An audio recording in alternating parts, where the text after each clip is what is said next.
Okay, continuing in our technical analysis, one of the things we've been looking at are what we call lower studies.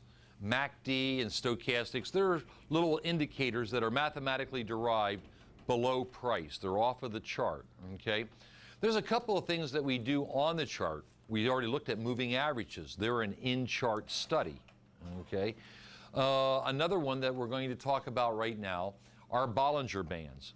Now, Bollinger Bands were created in the mid-70s by John Bollinger, okay? He's still around. He does an awful lot of lecturing on the different trading circuits and stuff. You'll find him as guest lecturers on CNBC and things like that. Again, he was kind of a beginning of the trading movement. He was still building, this guy, his little ideas here as investment theory, but he was looking for more opportunities. He was looking for higher probabilities. Now, we've talked a little bit about statistical probability in this class. We talked about the coin flip, how in 100 flips it may not come up 50-50. In 1,000,000 flips it will. That's statistical probability. So what John Bollinger did is he understood that the concept of two standard deviations from the norm would incorporate most of all incidents. Now, I don't want to give you guys a great lecture on statistical probability, but perhaps in your education somewhere you have seen a bell curve. It looks something like that, okay? And the norm is dead center of the curve. Not that I can draw dead center, but that's dead center, all righty? So we could use any sort of a premise to see how it works. And perhaps we say that all of life falls within minus 10 feet to plus 10 feet of average sea level. So that means in the first 10 feet of ocean water, we have what? We have our anchovies, and we have sardines, and we have our plankton. How do you spell plankton? Plankton. Very good. And just above sea level, we have what? Do we have ants? Okay. And we got germs. Okay. And of course, there's us. Okay. And then there's some giraffes. They're a little taller, aren't they? Aren't they more than 10 feet above sea level? At least their heads are, huh? Okay. And some birds, yeah. Now, everybody, most of animal life falls in this category, right? Along the center line. What then if we went outside of it? Well, if we went deeper in the ocean, wouldn't this be the super deep water fish? The angler fish, those really ugly looking things? Okay. And then who lives way up high? You got eagles up in the mountains and some lichen, some different mosses and stuff way up there. But where is most of life? Inside this bell curve, right? So if I started to refine this bell curve, there are certain standard percentages that these statistical analysts use. And again, let me straighten out my center line. One deviation on either side picks up about 68% of those factors we just talked about. If I then go two standard deviations, 1, 2, 1, 2, off of center, okay, well, this will incorporate about 96% of all of our statement. Most of life stays within 10, plus or minus 10 feet of salt water, okay? So now what John did is he took this concept and he turned it on its side, all righty? So what he said was, what if we were to see price moving up and down, and we were to put a moving average on it, and then we were to put another moving average that was two standard deviations away from the center line of price. So he put another moving average over here. So by doing it this way, by using statistical probability, what he is essentially saying is that 96% of all trades will be inside of these bands, that 2% will be above the band, and about 2% will be below the band. But what is the probability of any given trade? Inside the bands. Okay? Now, with this thought process, you see up here we have the Bollinger Bands, and they have a kind of a mustard moving up here. If you look, you'll see it says Bollinger 20. That means the moving average is a 20-period moving average. And 2 stands for 2 standard deviations. Okay? Again, as we saw in some of our other studies, we might want to go in and manipulate this, but let's just work with what we got so far.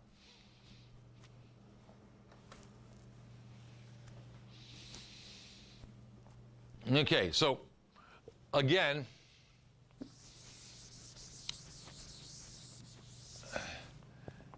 if we then had a trade that suddenly went outside of this band, what is the probability that the next trade is going to go higher, or is it statistically more probable that it's going to come back into the band? In the band. Cool. You guys got it. Now, all you have to do is go use it. No, kidding. Now, the neat thing is again, remember, this was designed for longer-term investing / position trading, okay? So it really works great on the bigger stuff. But it can work on short-term. Okay? It's just not quite as accurate.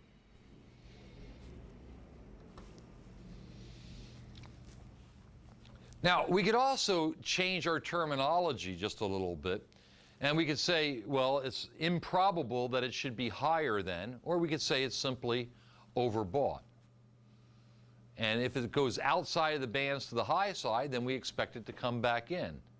If it goes outside to the low side, then we expect it to come back up. These, where they go outside, and here we see a close above the yellow band up here, and a close in red below the yellow band down here, okay? These are called outliers, okay? In other words, they're exceptional. They're outside the normal parameters. They're outliers. Now, the neat thing is that obviously, if it's oversold, then if we saw a close below, we would think about buying long on the next 1 or 2 candles.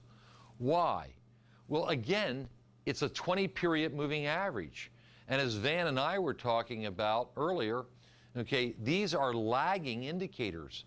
So if you guys notice, you see where the yellow line stops on this one. It hasn't shown up on this one yet. So it's at least 1 full candle back, depending on its average and the periodicity of the chart.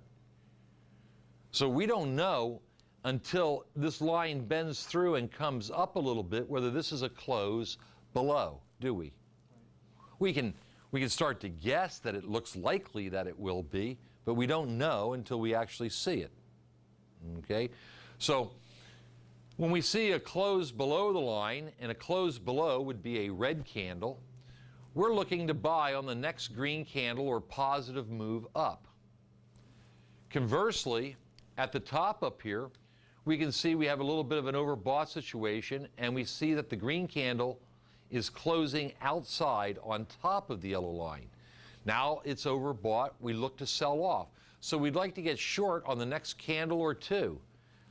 Now, as we've already talked about in getting short, we have a problem because once everybody knows it's a short, it becomes difficult to sell. Ready? So we're really probably hunting for this little green candle right there because that's buyers. Then it starts to turn into more and more sellers, and sure enough, the thing sells off greatly. Now, personally, and this is my taste, okay, I like to use Bollingers to hunt shorts. I know that fear is a stronger emotion than greed. And therefore, when I see one popping out on the top, I start to salivate more than when I see one going down out on the bottom. Alrighty? Generally, the sell-off is a steeper angle down than the buy-up is, in any case. So in any given time frame, I'm likely to make more money with a short than I am with a long. Now, this may be just a little bias. Maybe I look for shorts harder than I look for longs, okay? And you always have to be careful. But, of course, I've at least chosen on the correct side. If you're going to exhibit a bias, at least make it the profitable one. Alrighty, now again, we have to be careful because here we have a 5-minute chart, a couple days long, okay? And you can see that the line hasn't even started over here. Remember, you have to have enough minutes to average, okay? You got to have a long enough period of time. So ultimately, these lines don't just start forever, they start at some point. But we can see that we had a very sharp sell-off, and it looks like we're getting a closed blow right here. So we're going to buy on this candle or the next one, okay? And we're going to hold long. Now, let me give you just a couple of quick rules up here. And again, you can make these as complex as you like, as we talked about with stochastics. It can be K over D and under 80, or you can make it divergence by this angle. You can make it as embellished as you want to. You are, after all, the artist. And this is artistic interpretation, okay? But the first thing I want to do is that I want to open on second or third period after outlier.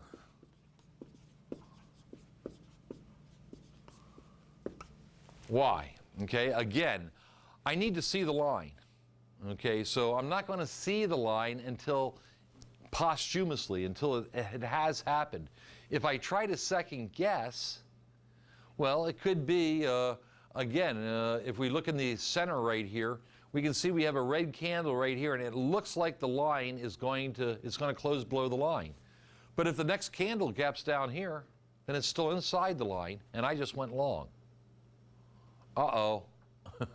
Okay, so you want to have some confirmation. Number two,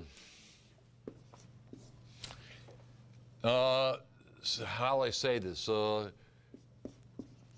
Trade as long as direction to goal. Well, what is our goal? Our goal is the other side of the line. So as long as the trade continues to move in the direction of my goal, I am happy. But this therefore then brings up number three, our first exit. Okay? And what I use, and again, you can modify it, but to give you a starting point, I use 2 periods away from goal. So if my direction to goal is broken, and in 2 periods I am not moving to goal, then I am going to get out. So this is an exit. So here we are, and we just got into this trade here on the left-hand side, and we're trading up. We're happily heading towards the other line. Happiness, happiness, happiness, happiness. This one did not move towards the goal, but maybe it did, and then this one did not, and I'm definitely out on this one. Because that's 2 away from my goal. Ready? Here, this one moved up towards the goal, this one moved away from it, this one moved up towards it, this one moved away from it, this one moved up towards it, this one moved away from it, this one moved away from it. Definitely out on that one. Okay, maybe the previous one, but certainly, because that one red one does have a little higher shadow there. Well, the first red one drops significantly when you want to get out. Sure. Okay. And Paul wants to put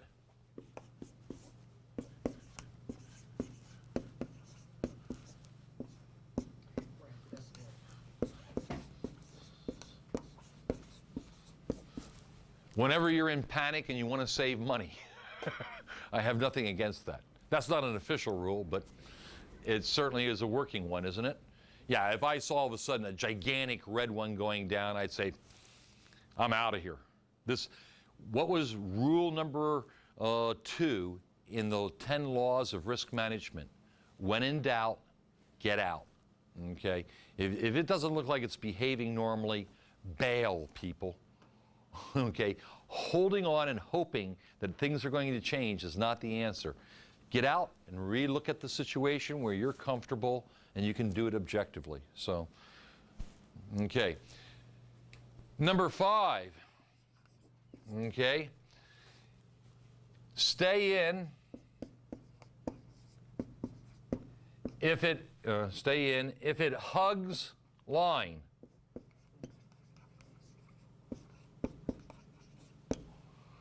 So we don't see this here, okay? We don't see this ever reaching a hug line, but how about over here on 412? Can you see where it came down and it just hugs the line? Okay, well that's good. I mean, if we were short, it's good. Okay, but it's hugging the line. I want to give you an example of line hugging here. That's all I'm trying to show you. Alrighty.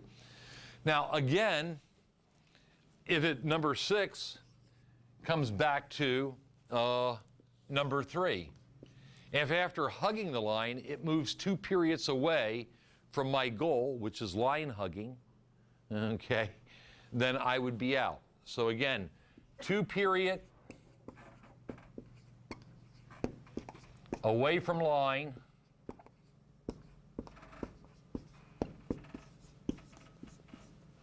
I'm out again. Everybody with me on that? Okay, now let's see if we can find some better examples in this. Again, outliers are stronger for shorts as fear is the stronger emotion, but Bollingers are good decision supports for both longs and shorts.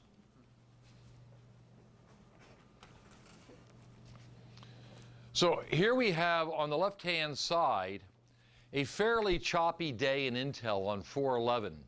You can see it goes up, it goes down, it goes up, it goes down, it goes up. But notice as we start to make a bit of a double top up here, that we get a close on this green candle right here. The whole shoulder of it is out. I can't short on that green candle. Why? Because I don't know where that line is yet. I must wait for the next little red candle that will drag the line up through the green and I can see it. Now there's a lot going on here, guys. I mean, I got a green candle, but I also have a selling topping tail wick on it. And then I get this little spinning top up there of indecision. I really want to get short. This is a good time to get short, okay? And sure enough, we get short and the thing starts to fall down. And then suddenly it moves 2 periods away from my goal. Shall I get out? 2 or 3. What your rule is. My rule is get out, okay? But now I want you to modify the rule. Are we spotting our pioneers? Oh, Okay. So now do we need to go back in here and 2 periods away from goal for longs, but maybe pioneers for shorts? You see how this can start to get complex? Yeah. Okay, but let's stick with the rule as written. Pardon me? Shall we them the greens? Right here. Yeah. You have to get up close to see how scalped they are. Okay. But can you guys see that? I mean, this is easy to do, people, in hindsight. I mean, I can say, oh, there's the bottom, there's the top, there's the 50%, okay? So we're going to go by the rules. We're going to stick with Thomas, okay? Thomas said, yeah, we're out. So we got in here at $29.30, and we're out here at $29.15. We only made 15 cents on that, but it was a good move. Thing starts to move back down, okay? Now, I'm not real interested in getting short unless I have now identified these as pioneers because it's breaking down. Now I can go, oh, I got 30 cents in here. Could I try to get short again based on pioneer theory? Maybe, maybe not. We hung in for whatever reasons. We come down, and all of a sudden we start getting closes below the lines. Okay? Is this hugging the line or did it shoot through the line? Here's the line back here. Shot through. So maybe we need to add another one down here. What if it goes through the opposite goal? Okay, because wouldn't that be highly improbable that it would go further? Yeah, only 2%. Yeah, so if it exceeds goal, and again, the goal is what? The other line. So if it goes through the goal exceedingly, then maybe we want to get out. Because after all, if we were short in this up here and we got to close below the line, is that not a buy signal? Yeah, okay. That's a buy signal. So whether it's buy cover or buy long, it's still a buy signal. And we ignored that one, just so you guys would see. Certainly 1, 2 away from our goal, and we were definitely buying cover. So we're out right about here, okay, on this close, or we're out on this candle here. Guess what? Those are about the same price. The only difference in them is what? I took a longer risk. Okay? I extended it by 2 or 3 periods there to get out at the same price. Things could have gone against me in that time. Hey, they could have gone with me. But what do we protect against? Harm. We don't protect against goodness. Okay? Okay, over here, we see the thing starting to settle down. The thing starts to consolidate, and it puts in a bit of a double bottom, and we get a close below 2 or 3 times. Once, twice, 2 times. 2 red candle close belows. Alrighty? Perhaps we're going to buy this next green candle. Again, we hang in there, and as long as it's moving towards price, okay, we're happy. The thing goes down away from price 1 and then comes up towards our goal 2. So we didn't get 2 away, we're still in. The thing then gets a close and a way high above our goal. Take profit. Because that's going to be a windfall. Now, if I stayed in there, I could wait until it moves 2 away and get out right here on this little green guy, 2 away from goal, which, by the way, is about the same as that closing price on the green. Everybody with me on that? Cool.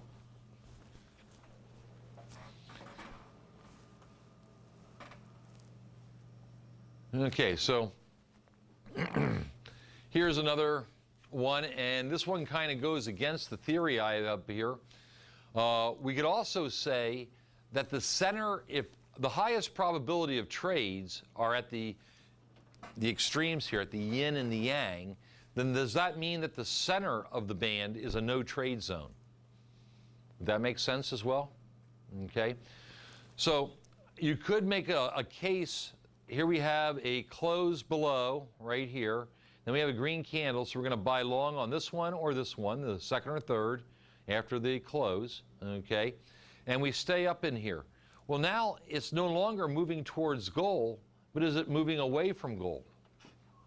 Well, if we accept the no trade theory, then we don't make a trade. We hang on until it either breaks this line or goes up and achieves goal. Again, we get a close above the line. This definitely would be our first sell signal. Okay, and I certainly would take money there. But maybe it didn't, it just hugged the line, and hugged the line. And again, once we start to see a move, 1, 2 away, we're either out on this red candle or this red candle. Again, people, there is no clear definition. I just put some rules up here that I use. You can modify them to how you see life. If you want to see that center as a no trade zone, superb. Okay, and then maybe you can stay in there instead of worrying about missing your pioneers right here. You ready? Let's have a okay, guys, here we have, what do we got? We got Intel here on a 5-minute, 5-day. Let me take you out to a little bit longer time period first off. Let's go out here and let's look at a year on this. And so I can really show you some stuff. And I guess we don't need these lines in here. We'll get rid of those. And we don't even need our relative strength now. Hang on a sec. Now, as long as we're here on the second page here of our charting thing, it says studies, all we have to do is click on Bollinger Bands. Does everybody see the box right here? And we put on the Bollinger Bands, and ugh, what a horrible color. Let's see if we can find something a little bit better. There's our Bollinger Bands, and how about a nice electric blue for a change? Yeah, there, that sharpens out a little bit. Now, remember, we're on a daily chart. So here's how this thing works. Let's start over here, kind of on the left-hand side, and we can see that the price has been making some downward moves, okay? So what we'd really like to find is a chance where it gets to the high side of the Bollinger Band and then goes short. If it's in a downward, it going below the Bollinger Band on the bottom side is not as good a probability, is it? Because after all, it is going down. Now, it doesn't mean you couldn't take a fast one, but obviously if the thing's trending down, well, then we'd like to get the most extreme situation. Now, as you look over here in what appears to be early April, if you look down at the bottom down here, okay, we can see that we have a close right on it, okay? The next day, we see that the thing is opening lower than it closed, okay, and about the same price. So we could probably get short on here. Now, what was the rule? We would hold our short until we got 2 deviations away from our goal. Well, you guys can see that this thing makes a pretty good beeline down to the bottom of our line down here. Everybody see it down here? So we've got a pretty good shot in here for about 5-6 days. It then moves 1, 2 away, and we'd be getting out right here, right where I'm making my X. I know it's hard to see, guys, because of all this candle congestion in there. Again, here's another opportunity. Does everybody see this one here, this outlier right up here, where it's got a close above the line? We get short on the second day, okay, oops, we get short right in there, and then 1, 2, 3 days later, it moves 2 periods away, and we're out right here. Well, guys, we didn't make a little bit of money on that short. It didn't really cost us anything, but you notice that we didn't hope that it was going to come back down. Now, in this particular run, we don't get any more on the lines or outside of the lines, which are the really juicy ones. How about here, towards the end of June? Can you guys see that we have an open and a close outside of the line right here? Cool. So we could buy it on the next day. We'd be buying it on this candle right here. Okay, and then the thing moves up, and then it moves 2 away, and we're out right here because it didn't continue to make its move towards our up line. So if we got in and we got out at this price, did that hurt us? No. I mean, it cost us our commissions, but hey, guys, the moment you open the trade, both commissions are spent. You got to close it at some point. At least we didn't let it go against us. Okay, now let's look down here, and this one gets to be, you have to think about this a minute. Okay, so here is a close below the line right here. So we're ready to get short on the next one, but it too is a close below the line. So it says get ready to get short on the next one. And that one is too a close on below the line. So now I said short. Forgive me, people. We're looking to buy long here. Okay, we're looking to buy long. So this is a close below the line. It says get ready to buy long. We get ready to buy long, but the next one says buy long. And then we wait for the third one, and it says get ready to buy long. So now we buy long on the next one, which is this little tiny green guy right here. Are you ready? And the thing starts to move up, and it deviates 2 away, and we're out right here. Again, we're at the same price or even a small loser. Look what happened. The thing ran all the way up here. But hey, people, all we can do is set up the rules and try to follow them. Again, down here we have a close below the line. Does everybody see this guy? Very good. All ready? So then we buy long on this little green spinning top. The thing moves up, and it moves up, and it moves up, and it moves 1, 2, and we get out here on this little guy because we have now 2 periods moving away from our goal over here. Well, Mike, you're describing an awful lot of little winners. Well, I'm sorry, guys. I wish I could find you the perfect one. Maybe we'll find something here. Let's go down to things we're more likely to play. What if we were to take this thing down to a 5-day? Let's go 5 days. 5 days on a 5-minute. Okay. And maybe we see a little bit better clarity.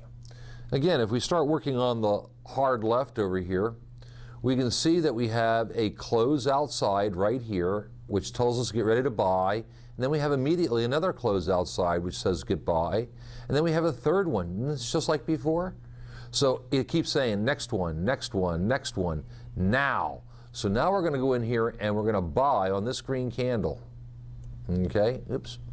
Buy on that green candle. The thing goes up 1, 2, 3, 4, 5, deviates 1, but starts coming back towards our goal, stays right along our goal, and deviates 2 away from our goal, which is this guy here. Let's measure that. Let's see just what we've got. Okay. Okay, so we bought this at $23.19, and we're getting out of it at $23.32. Yeah, well, it's not a great big one, but you know, that's another 15, 20 cents. And again, all we're doing it is on a $24 stock, okay, within a few minutes. Clearly, because we can see it historically, guys, you can certainly see over here on the 11th, okay, where we have a red close outside right there, okay, at $23.21. We buy it at $23.24, and we hold it, and we hold it, and we hold it. The thing deviates 2 away, and we're out here at $23.94. So now we're making ourselves 70, 80 cents, okay? Again, how about over here at the top right? We have a close on the outside at 215, right where my crosshair is, okay? So we're going to sell short there on the next candle. So we're going to get short at 24.59, and we hold it. It achieves goal, and it moves sideways, and then it moves to the second one up, and we're out at 24.44. So we are in at 60 and out at 44. We need another 15, 16 cents. This is what Bollinger Bands are all about, okay? Again, what were they really designed for? Well, they were, again, an investment tool. And if we were to take a look at something, how about perhaps Citicorp? Okay. And we look at this not on a 5-minute, 5-day, but again, we go back and look at this on a year. And what do we find here? How about an outlier right up in here? Or how about this one right here? Okay. We can get short right there on this little green guy, or actually get short on the next guy. And so we get short at $51. Thing moves down, it deviates 2 away from our goal, and we're out at $49.84. Okay, so 51 to $49.84. We made $1.10, $1.20. Okay, we see it again right here. Okay, we get short on the next one at $51.94. Thing makes 1 move away and then starts coming down in our favor. Finds our goal, continues, and deviates 2 away, and we're in at $48.72. So now we made a couple of bucks. How about this guy down here? We buy it at 45, got to get inside, 45.85, and it moves up 1, 2 away, and even if we waited for this one, 45.06. So this one we had a small loser, okay? Here's another one that sticks through right here. We buy it at $43.98, call it $44. It moves up, it moves 2 away, and we're out at $44.13. Small winner. Here's another one though. We get in here and we buy it on the green candle at $43.34. Thing moves up, hits our goal, hugs our goal, stays right along our goal, and then it deviates way down to here. But wait a second, guys. Remember, we got in here at $43.38, and we're getting out at $45.92. Not bad. We're still making a couple dollars, even though it gapped down against us. These are what some of these tools were designed, what all these tools were designed for. MACD, stochastics, RSI, Bollinger Bands. They were designed by investors for large mega shots. As soon as we start taking these things down into the shorter time frames, okay, they become A, harder to see and less accurate. But are there clear trades in here that if we follow the rules? The answer is yes. Once again, people, we look for extremes and we expect change. Ready? What was the old saying? If all is calm, expect storm. If all is storm, expect calm. Okay? So, not only do the Bollinger Bands tell us where the next trade is likely to be in, inside or outside, but they start to give you some hint as to where volatility lies. And obviously, there's a point where if we look up here at the board at the kind of the right-hand edge over there, we can see where it's getting narrower and narrower, and at the very hard right edge, it's starting to expand again. So we call this a duck bill or duck head. So maybe you see something like this.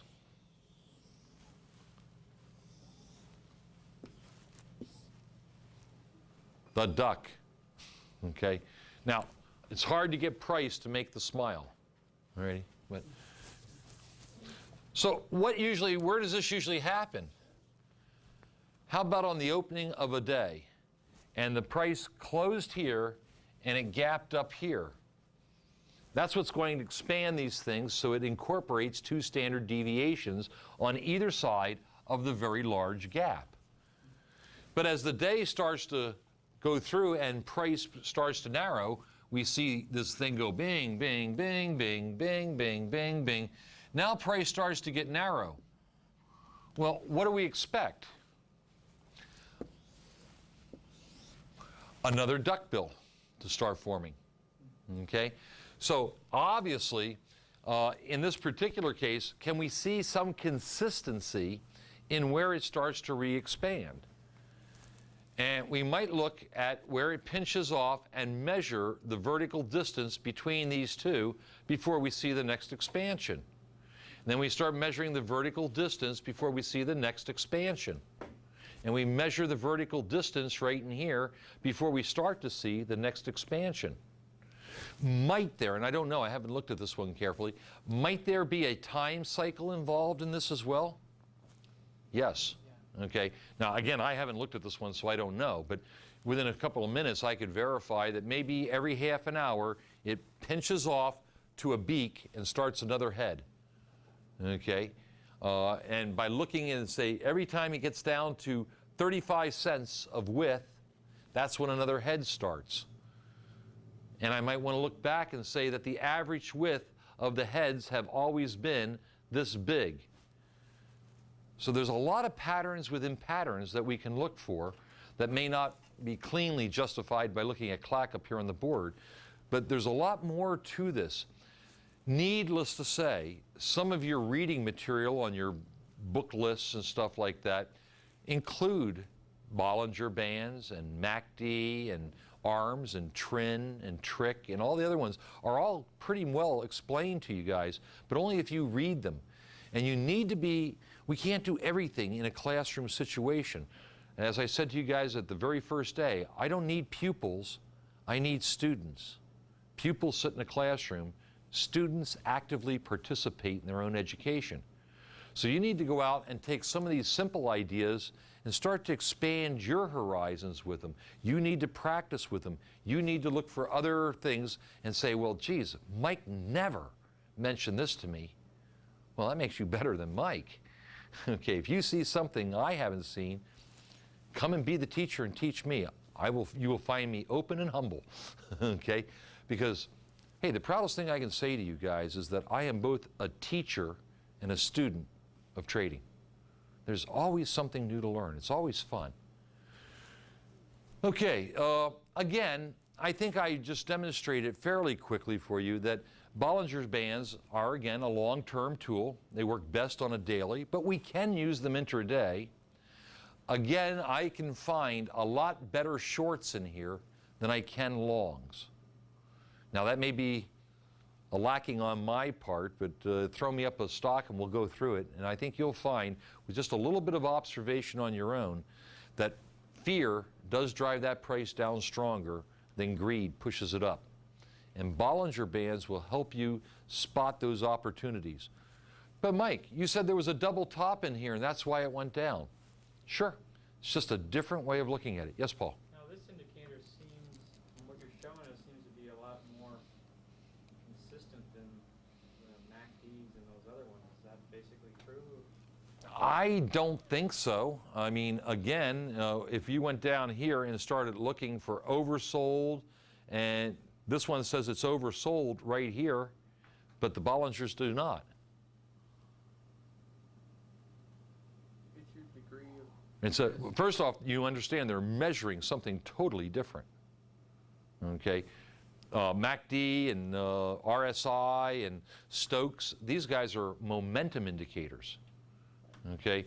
This is a, if you will, a probability indicator. And it's not really a probability. It's just using some statistical probability tools to say which way should it trade next. Okay? In reality, what is it? It's two 20-period moving averages spread by two standard deviations. Okay? So I don't know how to answer that, to be honest with you. I like them to hunt things, but I would monitor them with the other ones. Once I'm in, is my MACD and my stochastics telling me that downward momentum is still clear? That's what's going to keep me warm and fuzzy. The Bollinger Bands would just put the framework of the trade around because of the rules we had. I'm watching it. Yeah, I'm still going down on Stokes. Still got good momentum to the downside. Am I moving 2 periods away? Well, I might see that in my Stokes, huh? Because instead of them screaming down, they might start to drift sideways, which would make me look up and look at my 2 candles moving in a sideways direction away from my goal. Is that did I adequately answer your question? You can say no. Yes and no, yeah. Okay, I mean, maybe I'm not understanding it correctly. No. Which one's more accurate? Is that your basic question? Yeah, and you're basically saying it's sort of, you got to interpret it and compare it with other That's true. make your decision on that. And Bollinger Bands are more accurate than just using simple moving averages because of the 2 standard deviations, but they're measuring differently, something different than RSI or MACD is. Okay? Other questions? Okay, with volatility and beta and noise, are they more similar to momentum or more similar to Bollinger Bands? Okay, the noise and vibration in the stock is going to give you better readings, okay, in something like Bollinger, excuse me, not better readings, more clear readings in Bollinger. Because as the momentum shifts dramatically, and in fact, this particular stock, clock up here, is a fairly volatile stock, okay? And we can see it's fairly well contained by the Bollinger Bands, but if you look down here, you're getting an awful lot of signals on stochastics. If I change this to something like Sara Lee, okay, Sara Lee, everybody doesn't like Sara Lee, isn't that how it goes?